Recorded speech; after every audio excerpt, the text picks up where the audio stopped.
and the recent rumor of the Bulls zeroing in on Igor Dimin and what that could actually mean for this team. Right now, I want to talk about it. One of the tells that's as old as as old as time is that best player available versus position of need, right? That's always what kind of every team is going into it, unless you're at a certain level, right? If you're already a team that's a contender, you're then at that point probably just going fit, right? Or you just going best player available and letting it fit out, right? Because of because if you can get a star with already having a star laden team, you do that, right? The Bulls sit in an interesting place to where they aren't necessarily sure on exactly what they have in their roster.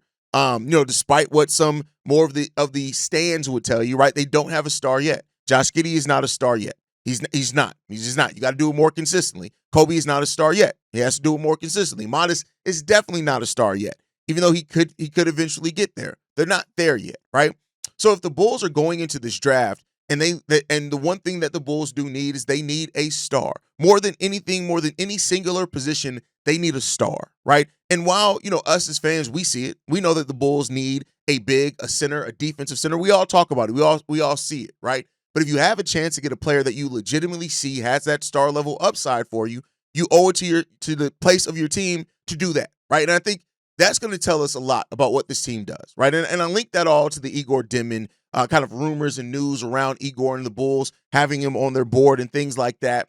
I think ultimately just it tells you a lot about how they really view where this roster currently is.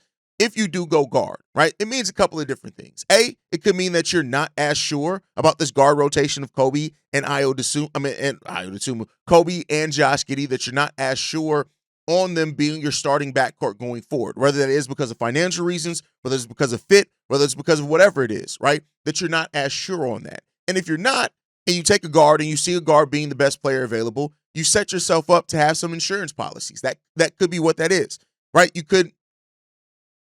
I think one of the most common things that people think are when they hear guard is that the Bulls are going to immediately turn around and try to flip Kobe in the same draft. And while that's a possibility, right? Teams like the Orlando Magic, who came calling, who still have a reported interest in Kobe White, right?